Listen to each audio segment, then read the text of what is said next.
doit mettre sur pied une... Dans un état de droit, il y a une justice indépendante.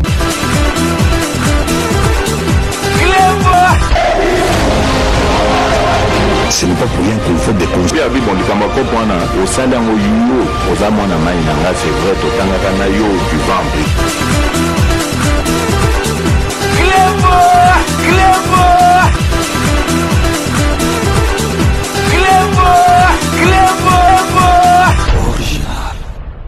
Salut et bienvenue sur Clébois Original. Merci de votre fidélité. 5 minutes avec César Ngadi. Tout le monde est d'accord et il en restera ainsi pendant très longtemps. On a 5 minutes Nabiso et édition spéciale Toko proposé Binobo suivre deuxième numéro. Il y a émission, il y a Adi Londele Nakombo to Vanda to Solula. Émission en direct pour ceux qui ont manqué les directs. Donc, nazo senga na bino pour pebo mankaraba direct mais boyebi bozotalango en rediffusion na Clébois Original. Bo s'abonner na kati ya chaîne ya Adi Loba TV. Donc, émission anezali koleka tous les dimanches de 20h à 21h. Bon, on a possibilité ya ko poser ba question na bino pour son deuxième numéro. Adi Londole, le célèbre journaliste Bokomen Dieu Ayambaki, le combattant Babem Masombo. Boyebi, combat et commis na masolo mususu. Na Londres, ba autorisé Werason à beta musique balobi masola musique et kangamaki parce que balengaki qui est présent wana zala alongwa. Yangwana balobi y a pas de raison que ba interdisaka ba musique. Yangwana na Londres ba fongola ki j'ai donc so balandi logique ezali ndenge wana mais Wera bamsusu bayaki kolobaloba me et betami une émission oyo ya Babem Masombo azali parmi vraiment ba combattant babanda combat awa na kata France donc ayaki wana po a expliquer batu combat ndenge ezali pe ba tunie pe ba question concernant donc reprise ya ba concert na kati ya Europe awa donc vraiment pour ceux qui ont manqué les directs siko na Tchelibino bolanda émission oyo adi asali na FC Bino pour rappel kuna batu nyoso tu bazoleka batu nyoso ozala combattant ozala mutenyo sacré de la nation ozala soki mutu ya parti nini kuna parti ezo ponate mais oye opesa bargument ko fingate sikoto tikibino bolanda émission ya le célèbre journaliste Bokomen Dieu to Vanda to Solula ayambaki dimanche oyeleki Babem Masombo oyo azali combattant oyo azali l'un ya ba combattant babandaki combat en France. Donc restez connectés sur Clébois Original pour la suite de nos programmes. Pour la première fois dans la communauté congolaise, Yabiso Food, restauration rapide située à la gare de Juvisy, sortie mairie. Vous pouvez manger sur place ou commander au 07 81 10 61 35. Incroyable mais vrai, vous pouvez manger mikate, brochette, banane plantain, frites de patates douces, gaufres. Livraison uniquement aux alentours de Juvisy. Ouvert tous les jours de 12h à 20h. Il y a Bisso Food pour commander, composer les 07 81 10 61 35. Pour la première fois, moi Namboka a sali et loko ya kitoko. Pour na biso banamboka na kombo ya Bisso Food. Restaurant rapide oyo ezali situé à la gare de Juvisy, sortie mairie. Au Koki Kolia sur place. Au Koki pe ko commandé au bengi na numéro ya 07 81 10 61 35. Incroyable mais vrai. Au Kolia mikate, brochette, banane plantain, frites ya patate douce, gaufres. Livraison Pézali aux alentours kaka ya Juvisy. Ouvert tous les jours et fongwami tous les jours de 12h à 20h. Pour nous commander, composer les 07 81 10 61 35. Yabiso Food, Yabanamboka. Avec Yabiso Food, tout le monde est d'accord. Voilà, chers amis, messieurs, dames, bonsoir. Merci de vous savoir nombreux devant vos écrans. Nous avons promis l'émission aujourd'hui avec un combattant. L'un des précurseurs de combat que vous connaissez si bien, que je ne présente d'ailleurs pas parce qu'il est connu. Et le combattant a présent beaucoup de noms. Aujourd'hui, nous allons parler de combat. On a eu, le combat existe encore. Et là maintenant, nous sommes en train de voir le combattant en train de se battre entre eux. On ne comprend plus. Il y a les combattants qui sont pour, et les combattants qui sont contre qui. Le plaisir que nous avons, le téléphone est là, appelez, réagissez, posez vos questions parce que nous sommes là. Vous avez les numéros qui sont affichés ici. Appelez, posez vos questions. Avec nous ce soir, je reçois pour vous Babin Massombo, général. Babin Massombo, bonjour. Bonjour. On va dire bonsoir. Hein. Bonsoir, bonjour, c'est pareil, parce que ça dépend de la personne qui va regarder, à quel moment l'émission écoute avant écoute avant voilà. Donc, moi bien, Kimia, par la grâce de Dieu, autant rendez-vous qui les aucun. Ben, tu te dis quoi? Ils se disent entre frères, entre mon oncle, parce qu'il faut que les gens, qu'on explique bien que moi, je suis tonton quand même. Parce qu'une partie... Oui, voilà. Donc, entre frères, tous alliés, Tokutani et Salibien, et Batoazara qui ça fait longtemps, des années. C'est le moment maintenant où on a aussi un peuple congolais, c'est le moment de réconciliation. C'est le moment qu'on se parle entre nous, les Congolais. Je ne veux plus de conflits, je ne veux plus parler mal des gens parce que mon mot comme il angolelo, c'est un moment très turbulent dans le ceux qui t'ont loupé de part, et bien que c'est fini pour nous. Alors nous allons parler du combat. Alors Babin Massombo, Lélo, combat, parlez-nous un peu histoire à combat. Combat, parce que tout le monde, combat est comme une cola, n'était à la haute du milieu du temps. Babin Massombo, qui ont commencé le combat et qui ont arrêté le concert. Deux questions. Écoutez, quand moi je suis arrivé à 98 en France, à quitter l'armée, parce que j'étais dans la FDL, quand ils sont entrés, je me suis inscrit, j'ai entré, j'ai vu des choses.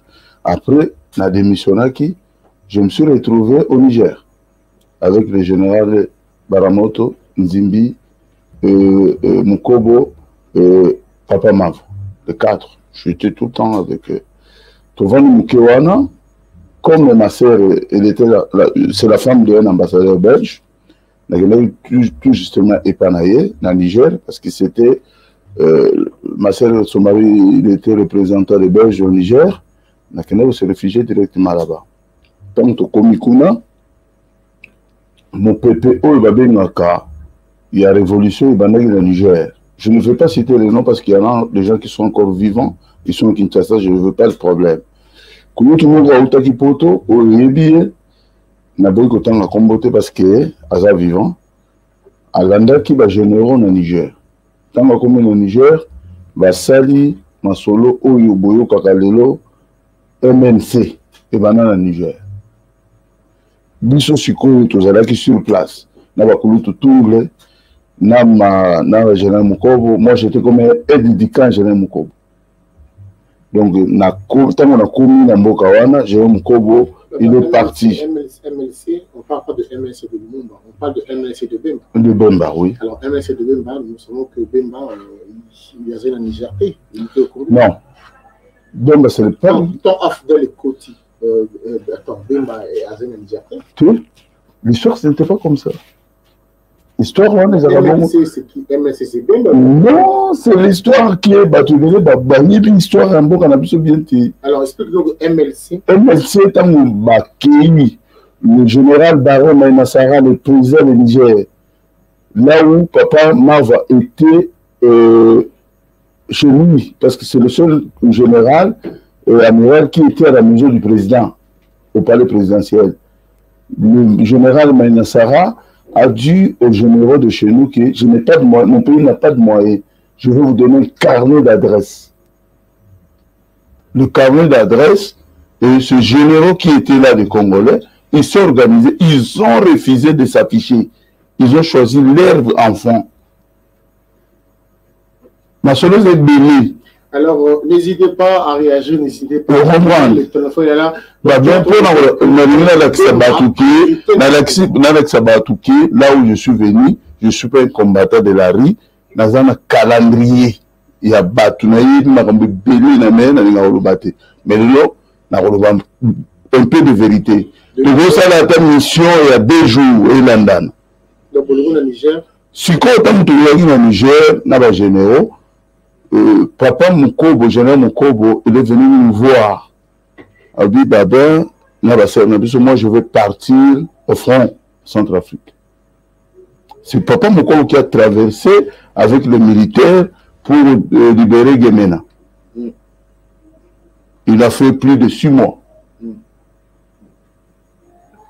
À la cara même pas mentionalité. Si je mens, le papa amiral Mavo est vivant, le général Baramot est vivant. Ils vont poser les questions. J'étais là. Petit, jeune, j'avais quel âge? 23 ans.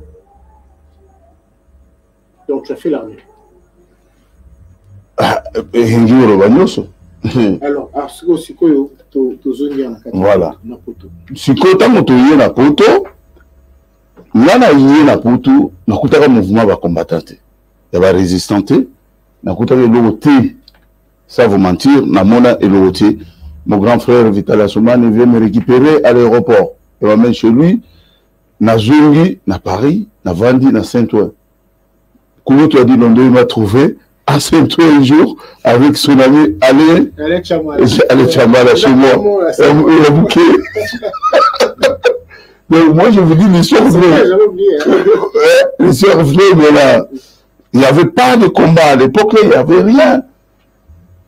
Comme j'avais déjà des matières dans ma tête, Nazalaka déjà na idée na mutu nanga, na bana ko mobiliser batu, na balabala. Mais il y avait des gens qui me croient, ok,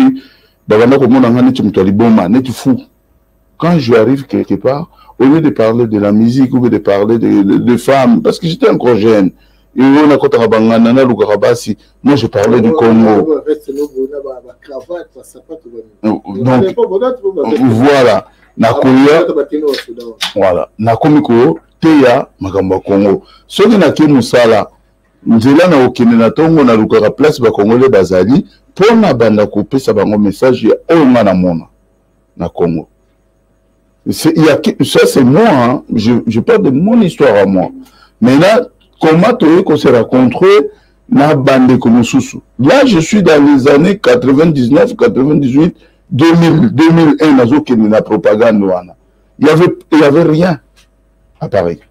Et musique ils ont bêté à gauche à droite, bah concert de lundi à vendredi. De lundi à samedi, dimanche. Koulou tu as dit dans le na koute na mboko yebi. Bah petit bazo traîner na bagarre du Nord, bah Zulu, Mouyibi, ya bapis et itinéris à l'époque. Bazo ça grand boulot bah congolais. Mouyibi Taraj, Erickson, voilà. Bah kana otiki na ba musicien, siège na bango ezalaki na formule 1 ya Saint-Ouen à l'époque. Quand les artistes arrivaient qui à Saint-Ouen, et moi j'habitais à Saint-Ouen. Nous avons mobilisé les Congolais. Mais c'était un peu difficile de comprendre le message parce que Bazagi déjà. Mais tu ne vas pas nous dire que à Paris, il n'y avait pas de combattants, il n'y avait pas de résistants, il n'y avait pas de gens qui étaient contre le pouvoir en place. En t'entendant parler, tu dis qu'il n'y avait rien. Donc c'est comme si c'est toi la... Non, selon moi, là où j'ai passé ma route, j'ai tracé ma route vers Nazokuta na Moninga, Nangate, toi na même pension, Yambokate. Mais il y avait un certain moment, Nabane, comme on a déjà battu Baza pour s'organiser. Il y avait 2 mouvements. Moi, souvent, ceux qui n'ont eu qui les Kambo, Yamboka na biso manifestation. Et à Bana Congo à Bruxelles, j'ai quitté Paris pour aller manifester à Bruxelles. N'a pas de connaissance et abattu ni Badinga à Congo. Mais je pense quand même qu'il y avait quand même Toponi Congo. Toponi Congo c'est après. Papi Volcan. Non. Nakokoma. Candide Oké. Non, Nakokoma. Ce n'est pas, ils ne sont pas commencés dans les années 99. D'autres là, parcours na bango, na ba entrée na bango à Paris. Là, c'est après.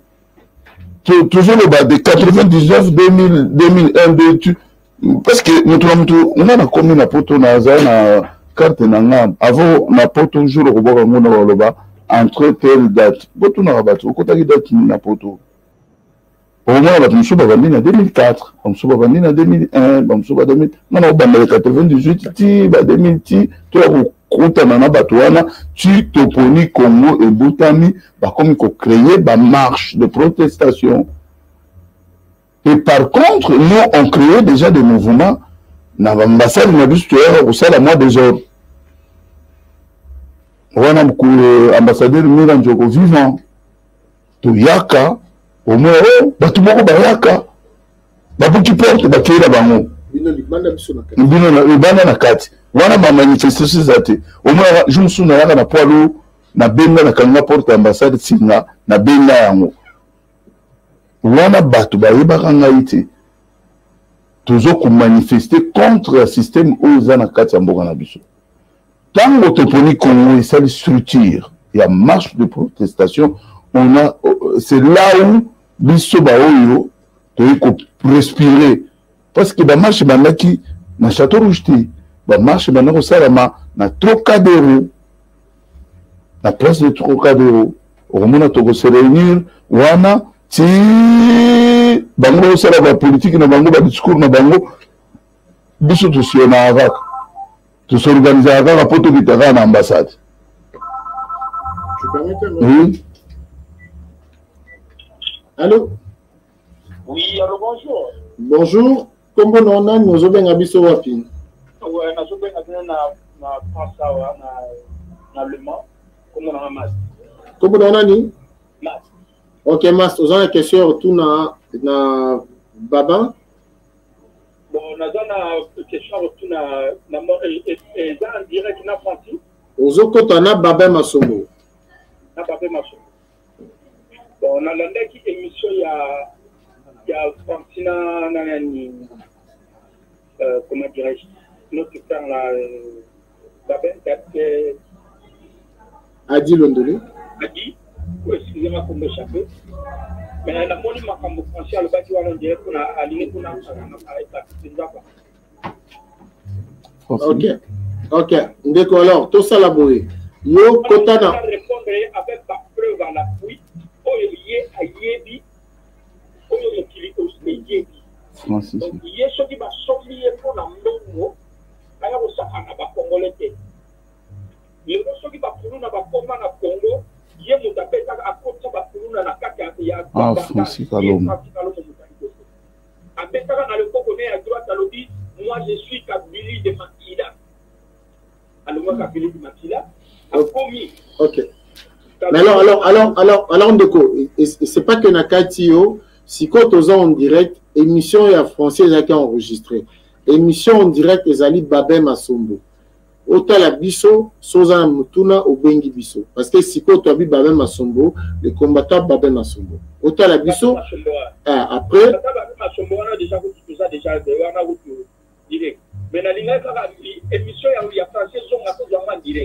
Ok, tu es en direct. Merci beaucoup, Ndekona. Osabia. Excusez-moi le dérangement. Merci beaucoup. Donc, toujours Kende, tant que mouvement wana Toponi Congo. Et Ndeko Volcan, moi je connais beaucoup, je n'ai pas, j'avais pas d'amitié avec Volcan, je le voyais dans le foule, mais je ne savais pas comment il s'est organisé. Ça ne m'intéressait pas. Moi, on a besoin de l'Ukibatu, de l'ambassade, na Bazoya, Tokutani, je me souviens. Kulutu Costa Lomata, Nakata marche, je ne sais pas si vous voyez ça. C'est moi qui est venu de dire non, il y a ça. Parce qu'il y a une caméra, il y a un Sony. C'est comme il y a une attention, Bazar Olobake, non, Azak Kabiniste, pour Azuz, l'image à Tinango, Aja en habité, comme Azama métis, donc il va au moins année infiltré, c'était un Kulutu Costa Lomata. Bato ba yo msine yao vina biso botikae mbena zoe na fou na tindikae ba patrouille même polo. Donc ezaba biloko moko tango sikoyo toponi Congo bani ko sala ba manifestation nde là biso tout to bani pe ko s'organiser Malembe, na kati ya Paris. Rappelons que tozalaki na tumana otala bino tozalaki c'est Angadi Dani Bokombe nanga tozalaki na université à Saint-Denis. Non, là c'est après. Là c'est après. Tu es en bas? Oui, là c'est après. Allô? Oui, maman, bonsoir. Oui, bonsoir maman. Bonsoir Ndeko. Kombo nona no benga biso wapi? Allô? Oui, bonsoir. Bonsoir Ndeko. Kombo nona no benga biso wapi? Là, kombo nanga ambassadeur Thomas Saidi. Ok, ambassadeur Thomas Saidi. Tozana babe masambuzo na motuna. Nazana motuna ya kotuna. Nangi batuna Ndeko babe basombo. Lelo oyo Weranson azali na Londres. Azobeta concert na Londres kuna. Donc cela veut dire que bon combat, makambo ya concert ezongi na poto. Ou bien ezongite ou bien zandengi nini aïssa biso. Merci beaucoup ambassadeur Thomas Saidi. D'accord, répondre directement. Ouais, c'est mieux comme ça. Merci Ndeko ambassadeur Saidi. Bato baza ko sala confusion. Il y a maloba oyo wera loba kiki azongisi concert na Londres. Concert ezongite. Ah baba. Donc j'explique. Je me répète. Bomonaki célébration il y a roi Charles III samedi passé en Angleterre pendant 3 jours. Et ils en a pays où itindaki ba délégation à festival en plein air pour célébrer, qu'on fêter pendant 3 jours.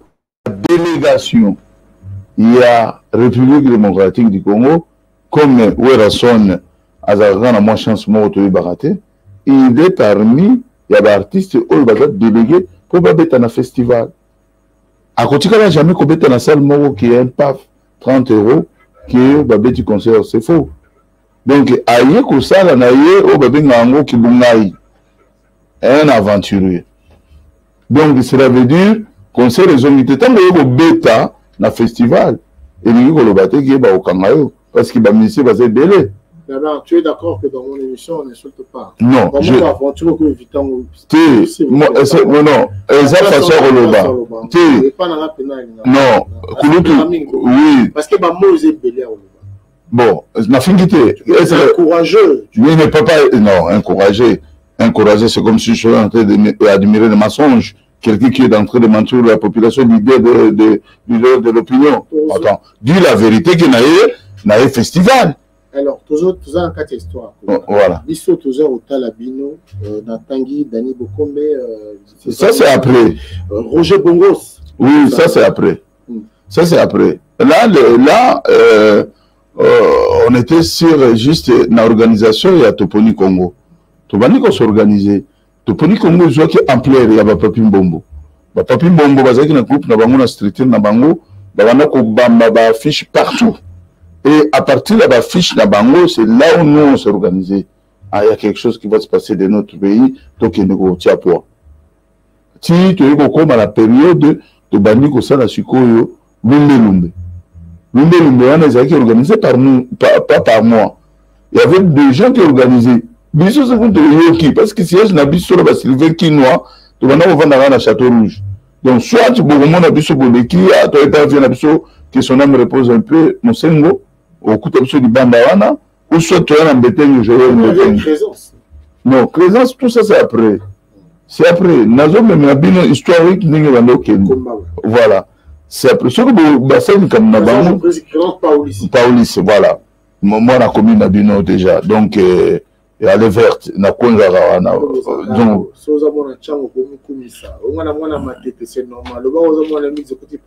Non. Non, non. Bon, c'est la famille.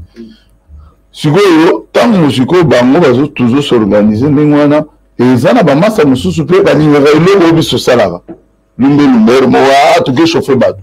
Mais, na l'ingénieur na kutana na kulutu Martin Mapangu. Le journaliste, na Maître John. Maître John, surtout au salaire des ordres dans l'ambassade, Maître John a la caméra, na vu Mapangu. Au moins, il y a un petit peu mais à filmé.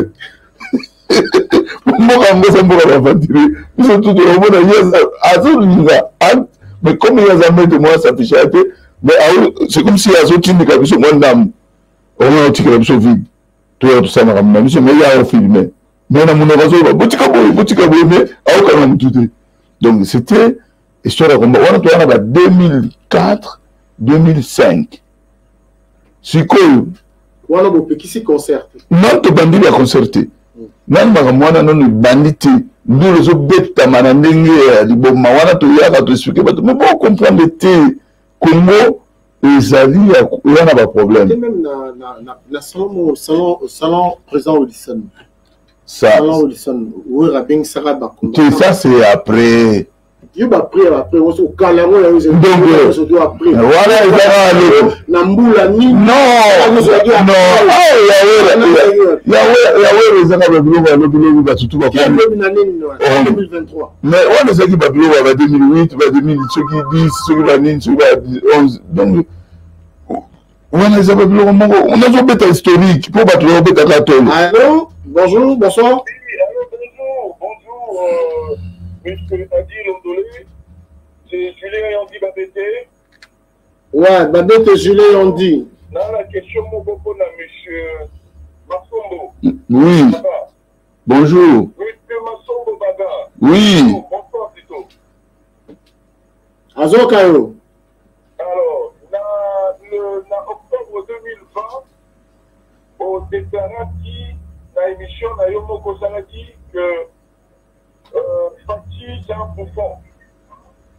Azali, voilà, Moussala, il y a Kabila, un service, il y a Kagame.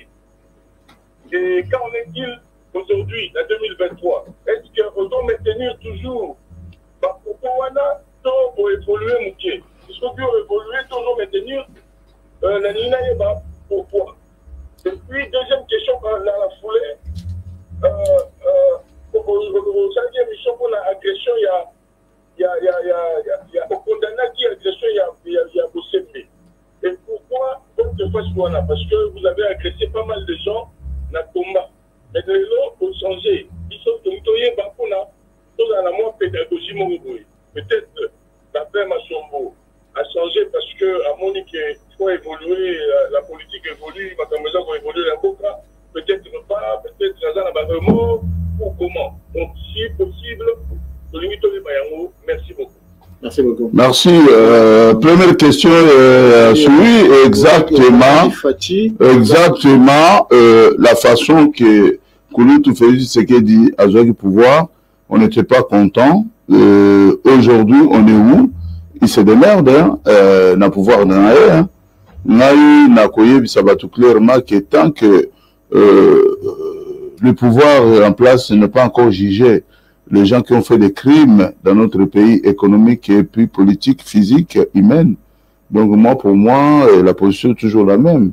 Donc, Kouloutou Félix Tshisekedi dit que il y a plusieurs rapports. Par exemple, je vais donner le rapport mapping. Il y a beaucoup de choses qui s'est passées dans notre pays. Il y a la mort d'Armatungulu. Ceux qui ont tué Armatungulu sont encore vivants. Et il y a des procès des gens qui étaient devant la porte de l'IDPS à 95. Il faut interpeller ça qui va massacrer. On ne peut pas faire passer les gens qui ont fait du mal comme ça et puis deux hommes en anormal. Donc c'est pour vous dire. Je reviens quand même sur la question. Voilà le mot qui m'a dit. Non. Question générale, question naïe à l'Omibo. Est-ce que Tileno, Yobaba, Nami Sabatoba,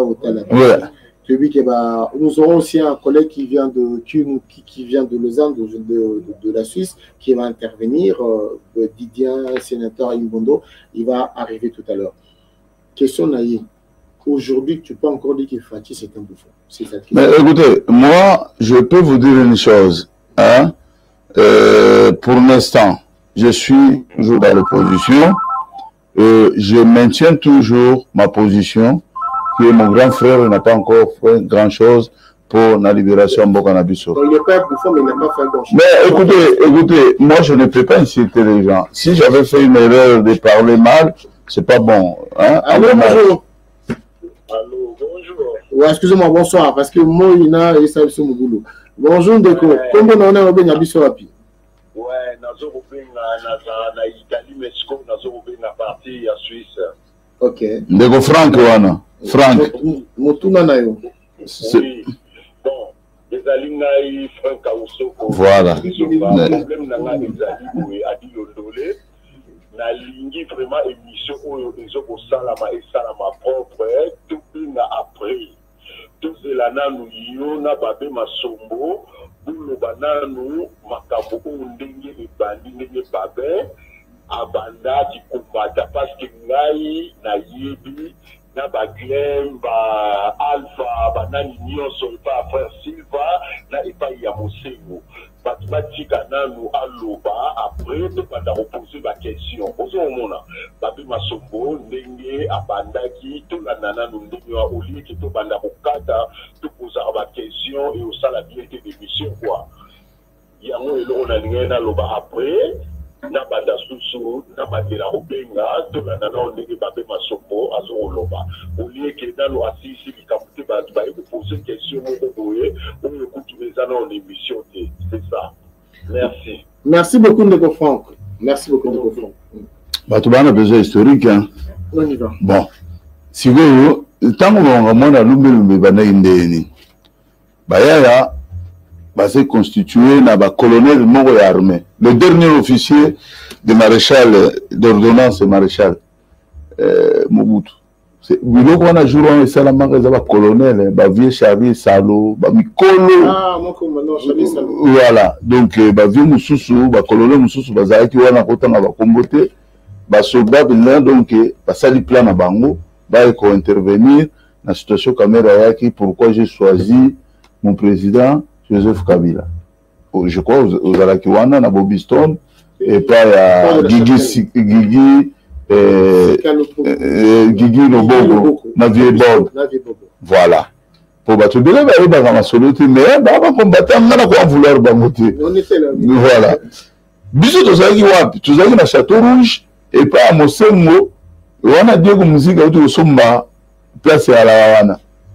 Tout le gars, oh non, moi, je suis là pour la chapelle, tout le monde a comme ça, Kabila. Tous ceux qui na Bayani, qui Kassanda, n'a rien sur Ebigène Wana. Azaka na boutique na Emogo na Château na rue Poissonnière to pakatimba to bimi porte la chapelle le tabis to bana intervenir sereze linga isika wana ba bengana biso lo ba na zaka même na zokaka pona ba singana kanga ba bena oni ba singana kanga muyibi wana ba file wana entrepôt moko zaka wana ya ba SNCF, Cernam. Cernam. Et la marchandise. C'est la première fois na combat. Combat pour attaquer Moutou.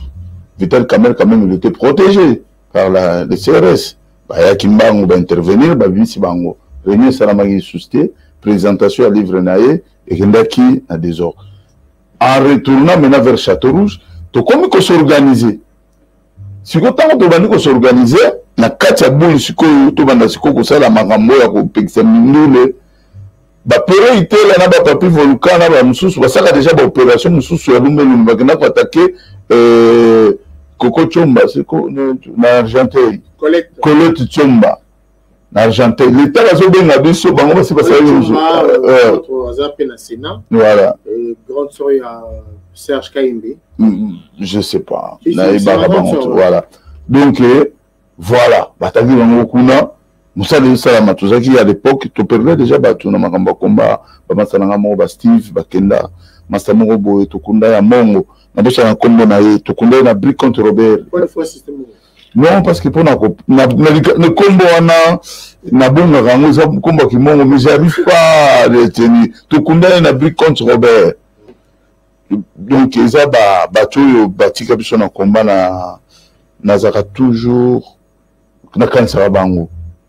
Steve azande kona biso muluba, to bando bunda naye, azali ndeko ya zero yo. c'est vrai que l'histoire est moulaï. Mais l'émission est de 20 ans à 21 ans. Bon, voilà, tout le monde maintenant, tant que tu vas s'organiser, biso tu es la Château Rouge, pour te s'organiser, tu vas dans le salon, tu vas marambo, boumou, nagalelo, circuler, boy. Tu vas qui combien, tu vas qui 3. Alors, voilà justement, tant que biso, selon eux, ma premier combattant, Oyo, tant que Banaki, bon, en fait, je dis pas 3, on habite quand même la précurseur, on a 4 combats. Non, on a eu Papi Volcan, on a eu Candido Kek, on a eu Pierrot Itela, on a eu Hervé Kachama, on a eu pionnier, tout banda pesa boulot, Jeune Moro Koka Soudi, Koka, on a eu Naba Jeune Skobazaki. Bana mikio babana Olanda biso na sima ezalaki petit bastard azaka penza abana ko même pas ko lo balingala ti donc ya mwana ko tu donc ala na biso tous les jours pour ko zala azoko Dieu ton kundu wapi nous bastard donc tu rana na sima donc ceux qui te ne place mo mona petio na o bastard oza o nozoya donc batu o babusu bazali babusu bazali. Mais nous avons Sali Martin Sali. Non, mon frère. Nous avons Reskazali. Non. Zoro Bilel. Non. Non. Attends. C'est qui a amené Reskazali? C'est moi. C'est qui a amené Martin Sali? C'est moi. Demande à Présence Paoli, c'est vieux Coco Lancy. C'est vrai que c'est venu demander à Coco Lancy Présence qui est dans comme combattant. Présence à l'objet, mais combattant. Maintenant, je vais vous expliquer comment nous sommes divisés entre Bisso, Nabango, Nabavé Présence. Donc, Bango, comme ça, Bisso, Neti, Batumoko, Boybake, Beta Bolo, Bando, Salaneti, Bango, les patron à Gérard Bisso. Mais on n'a pas, tu as oublié notre mot à Bisso. Non. Attends, Babin. Non. Tu pour Odombo, Tanguy était. Moi, on a Bisso à moi aussi, comment ça s'appelle? Pourquoi tu oublies? Non. Non. Je veux vous dire qu'on a combat. Kuti Bisso, tout ça, on a Bisso déjà. Odombo? Monsieur. Monsieur, Bangotu Bakuti, Salim Martin. Bangotu, Namtunana Bango. Guy Gérard, Azoya na mission nanga, Azotu nanga, Akulu Kintamla. Mais Bango Bayen na mission nanga. Donc, Babedo, tu veux nous dire ici, en France, mais n'a pas pu volcan. Mais cette histoire va changer. On va te faire quoi de historique. Azavie nanga, na tamla tous les jours. Le jour vieux, à un combat, le jour, tout ça va marcher. Tout ça là, le 23 novembre 2020. Mais maintenant, tout le monde bango to bayena sima. Bango ngai joro ba bengi ngai na zana buloko na mona liaki mutu bakaninga. Nde ba bengi oh mais makambo komba. Za cannibal. Zobra. Ziko yo bakaninga viki joro to sera na bafona boloko na bitayi 4 mois. Oui, présenté, non, petit moment, on va continuer le mouvement, comme on a eu, Myriam Kibouila. Basé sur le journalisme, j'aurais été en tant que photographe. Quand on a battu la photo. Mais comment on va livrer les gens? Mais si, c'est normal, c'est normal. Maintenant, après, comme on a niveau, il fallait qu'il vivre maintenant. C'est mes petits frères qu'on a vécu ensemble. Le temps nous appartient pas. Là, on a parlé un peu de. Bon, voilà. Voilà, donc, on est bien.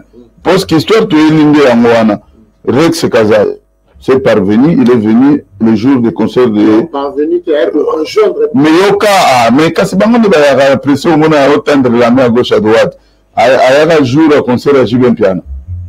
Oui, tu connais dans Zénith. C'est le jour que t'attendais le micro, après, comme il y a seconde dernière, après, il y a rejoindre le mouvement pour aller à la structure. À Zoa Blénaé, et pas dans la suyo, pas dans le boy. Tu es dans le 4e arrondissement. Mais bleu, c'est un petit fanana, nous, tu es dans la mission, tu as dit, yo, au salaire de Bouyaki, à Sali, à Toulé, ambassade. Oh, maintenant, je suis à solo. Martin Sali, ayanga moko na ya na ye na kanga yo na pesi na grade de commandant bozala wana na on continue la mission. Passation de pouvoir, tu sais qu'on était là, non? Non, il n'y avait pas de passation de pouvoir. Je vais t'expliquer. Il n'y avait pas de passation de pouvoir. C'est moi qui contrôlais tout. Moi, je n'aime pas la politique. J'ai dit à Martin Sali, toi, tu es mon pote. Je suis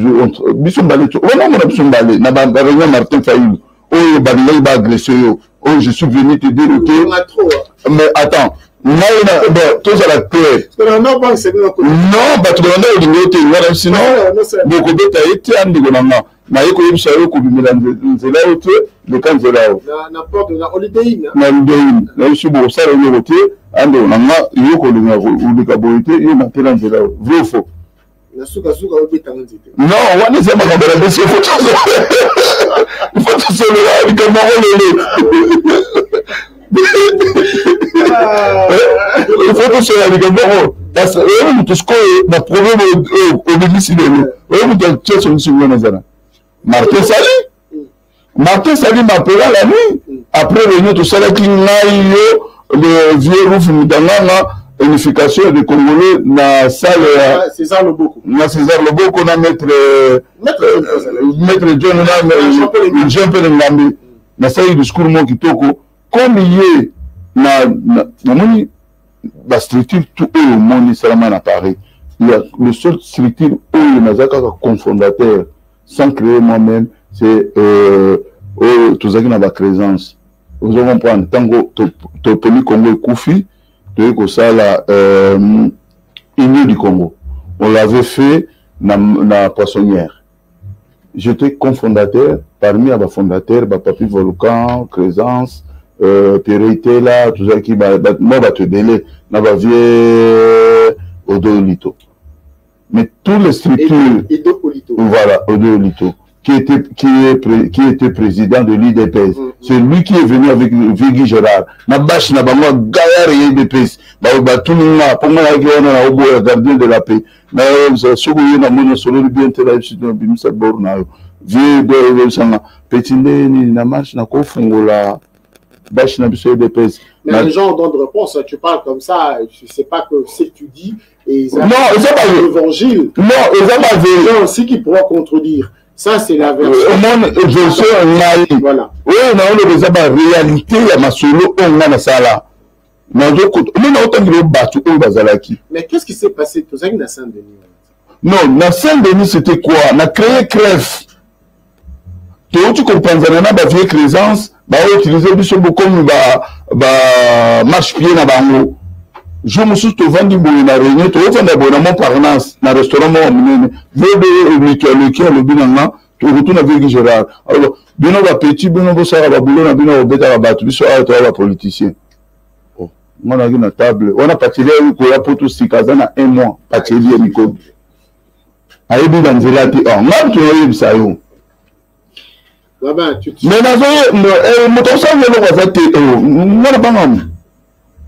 la banque tout la vérité. La banque tout ce sont de grands noms. Mais non, rien. Mais d'ailleurs, je suis que Pacheli a sali un mois et puis dans Zelati. Na Kanga Pacheli, si na Martin Sali, je suis vieux.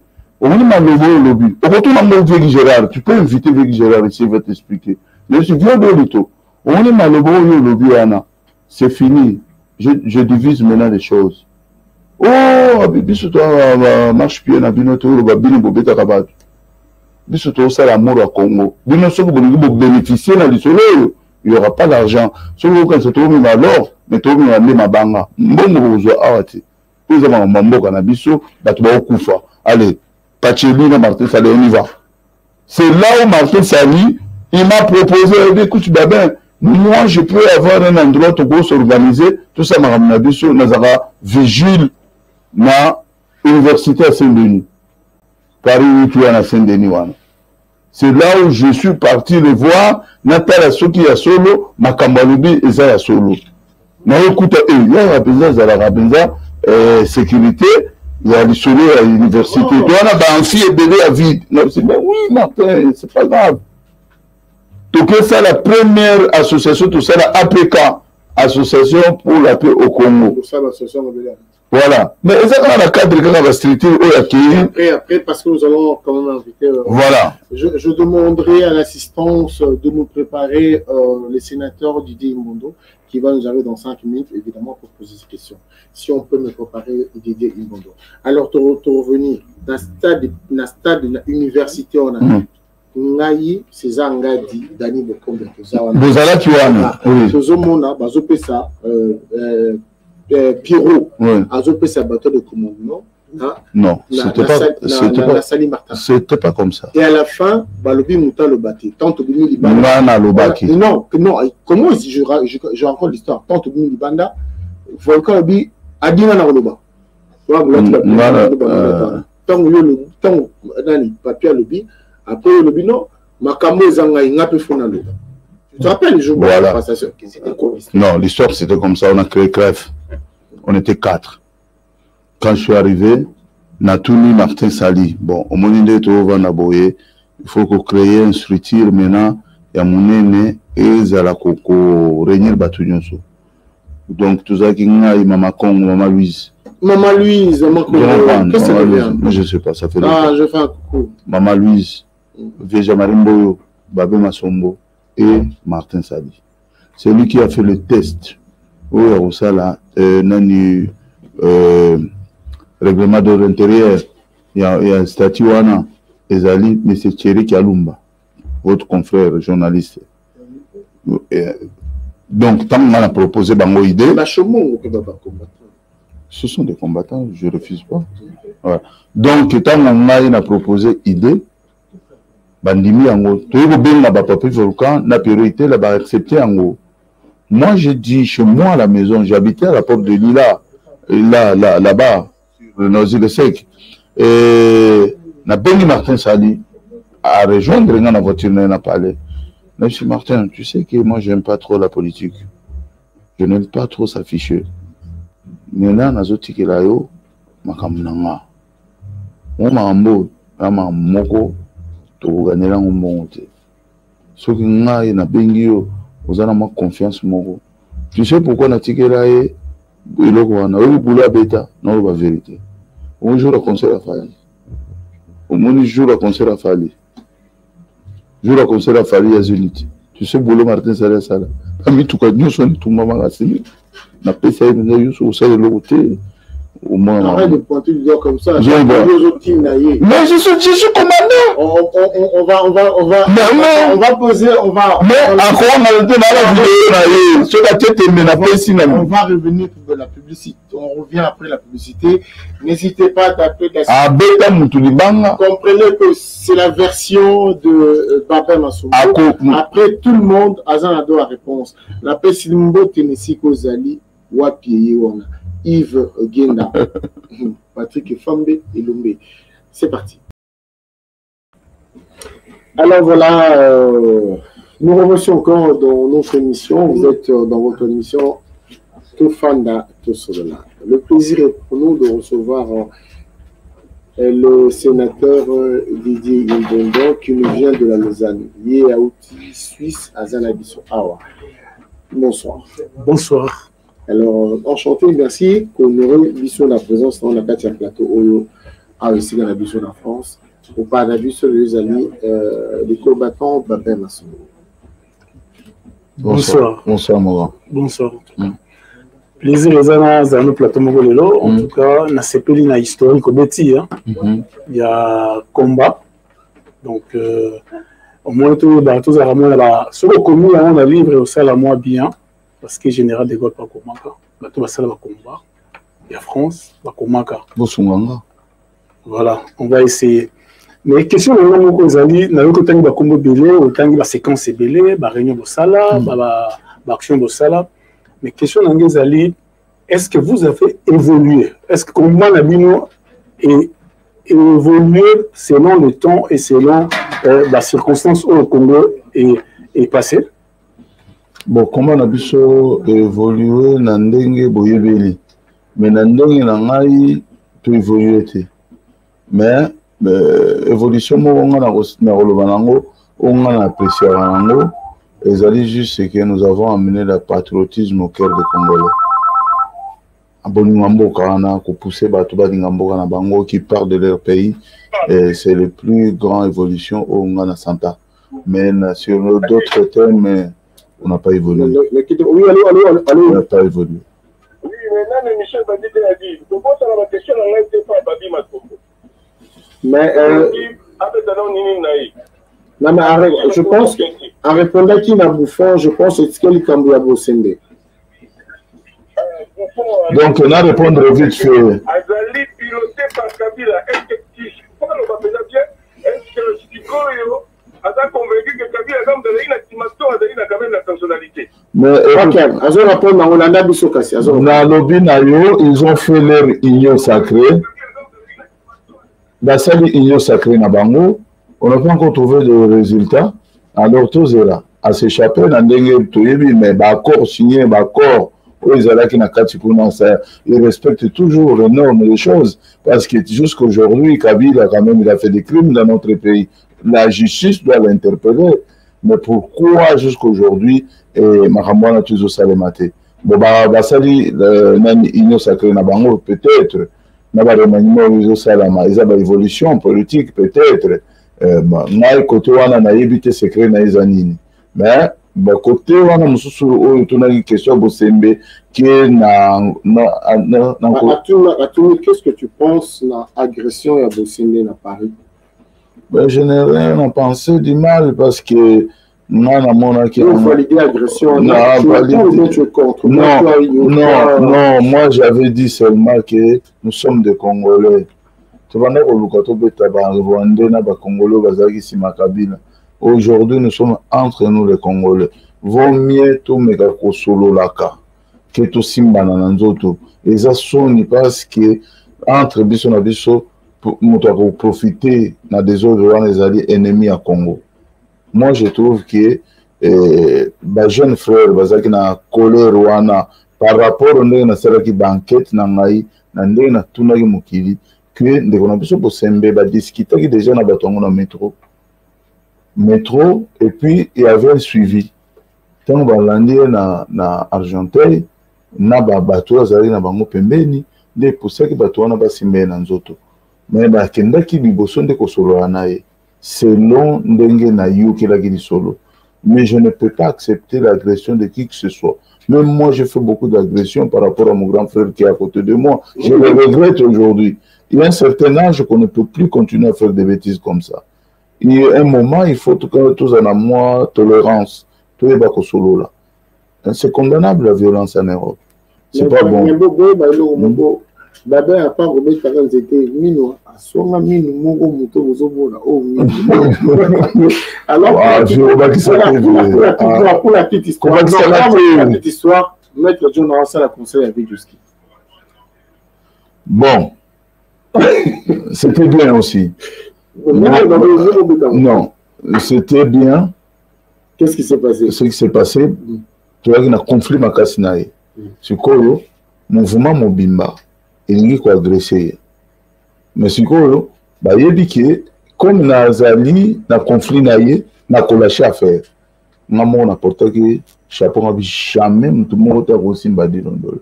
Et il bat tout bakamoki. Comment monter yo à l'ongo maramoko na mulile comme c'était. Non mais c'était chaud quand même. Baena bandité la mettre avant vous simba et vous simba nanga. Donc moi, parfois, les gens m'accusent d'agresseur, mais parfois, je suis un ange.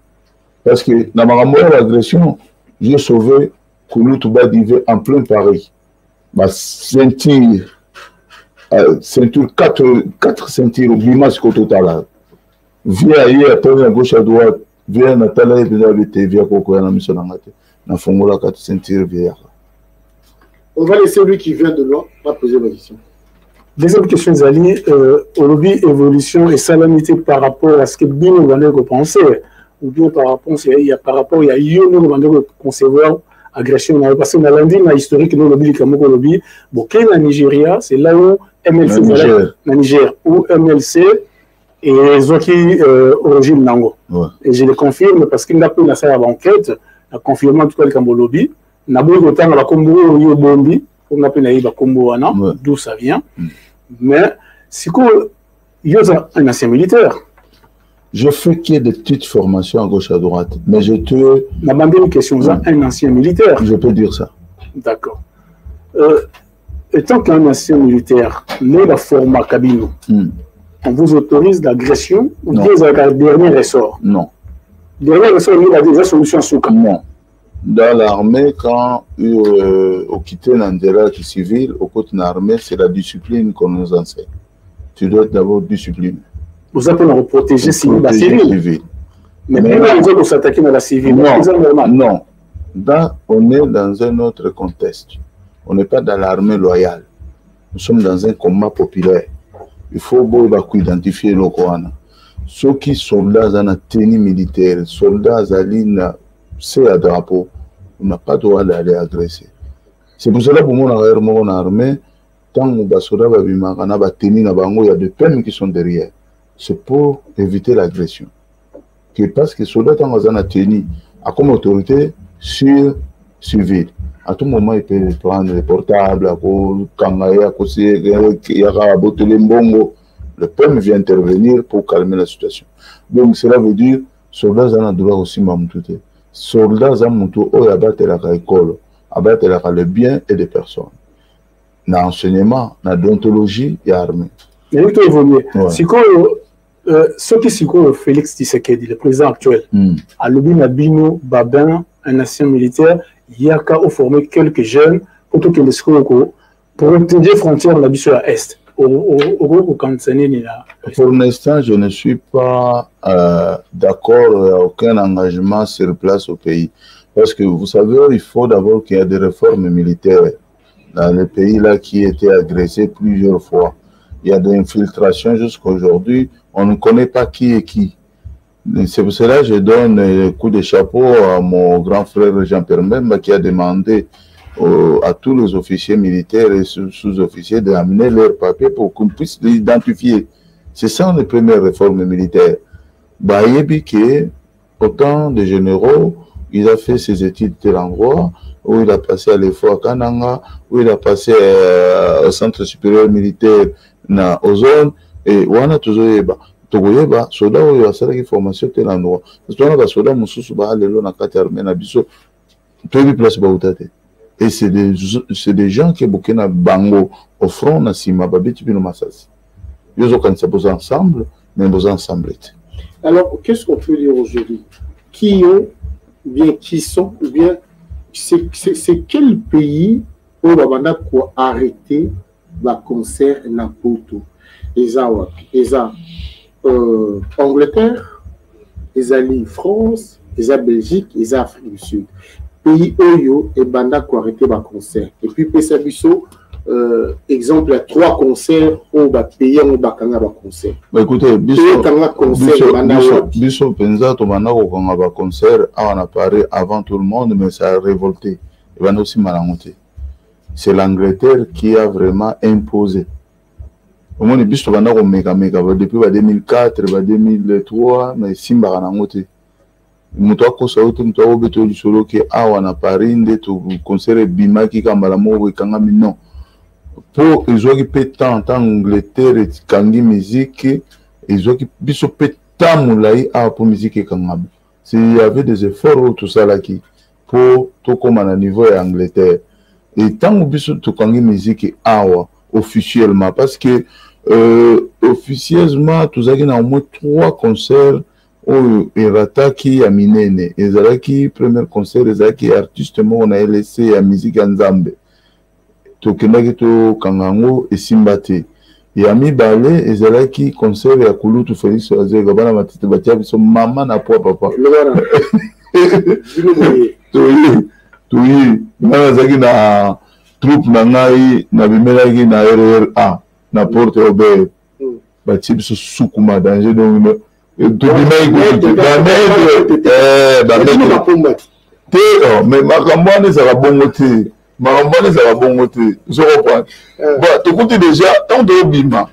Tu écoutes déjà la porte donc pression bana matete ba mettre tout à Paris à bazala ki wana et puis en plus ba bien abiso tout le moyen qui l'affrontement na kulutu ezati ozongi c'est quoi quelle stratégie nous avons utilisé maintenant ba on a mis côté là déjà na concert na Olympia ba côté déjà mais tout ce que ba yaki na retard tout bloquer ba porte tout va sortir ba métro mais ce qui donc à côté qui tango to bani mouvement na na voiture et puis bah CRS bah yaki ko sala pe de division entre biso na bana matete yango monaki kulutu Félix Azegwa abeta concert wana to kabola ka mukatikati donc nombre ba to balingi ba kota na oyo bazali se place ndambo oyo to kanga ki baleka kelele donc c'est leur courage et puis bana matete ba soutenir ki ndeko na bango donc c'est tout à fait normal yami balé oyo simbaki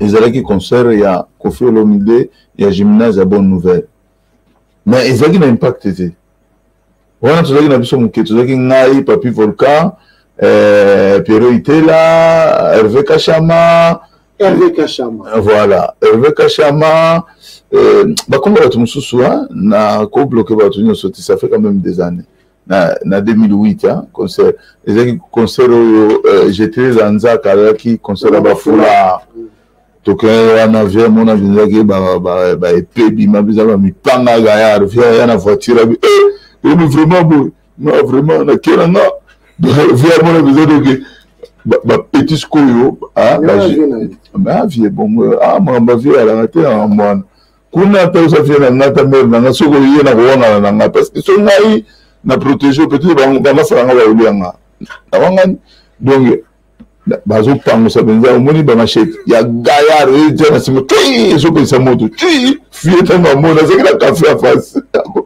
amoni ba voiture via Ruby non ayo simbate j'étais quand même c'est une femme courageuse ayaki comme on a biso to me ko expliquer pourquoi nous sommes en colère pourquoi mais il y a aussi le concert de Papa Wimba non là maintenant non, papa, maintenant, ces jours-là, c'était comment? Je vais vous expliquer. Là où Ndeskoyo, combat et confirmé annulation, il y a concert à Paris.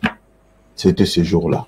Mais tout le monde a aventure. On dit que bah, tout le monde, bah, démon, on dit que bah, ça va aventure jour-là, on a beaucoup de dimanche. C'est le jour qu'on a dit que ça existe. Jour-là. Qu'est-ce qui s'est passé? Je vais vous expliquer. Vieux connu de présence police à Ebaraté. On est venu dans la réunion à l'Union du Congo. Je me suis dit, est-ce qu'il y a un signe de la mission marche le 19 février 2011. Au sein de la mission marche, ce qu'on vient au monde 19 février, ça a Mali le Makassi. Comment peut-tu faire la marche? C'est grave.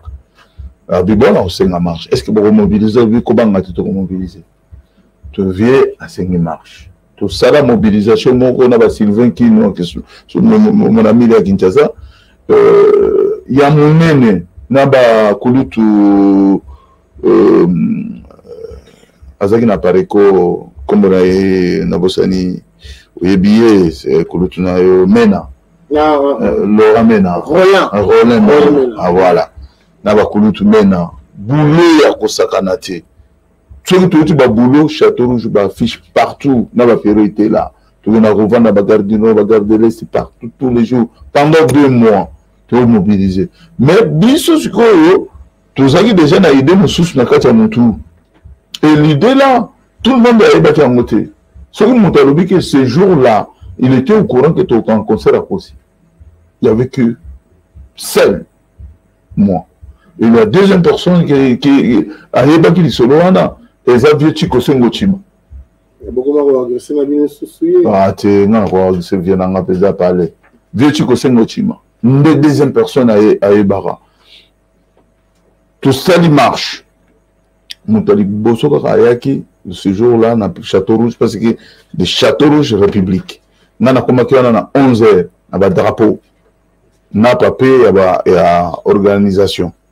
Nazo c'est la sco bambila ba siko tango bazo kutanga nazo ba déjà na ba miko soko na moni jeune na oyebiseka so to comme la république moto moko abouge te towana likambo moko tokoyebisa bino sikoyo likambo yango ezolobama te sikoyo ntango fulu ye bato bakomi ebele na kati ya fulu toyebisa yango so tokomi na république moto abouge te soki moto tokomi na république moto abouge te sikoyo ntango sikoyo tokomi na république c'était vers 19h nde baoyo balinga kosala politique bamati baosala badiscours na bango na mokar oyo tolwaka na moke bazoloba.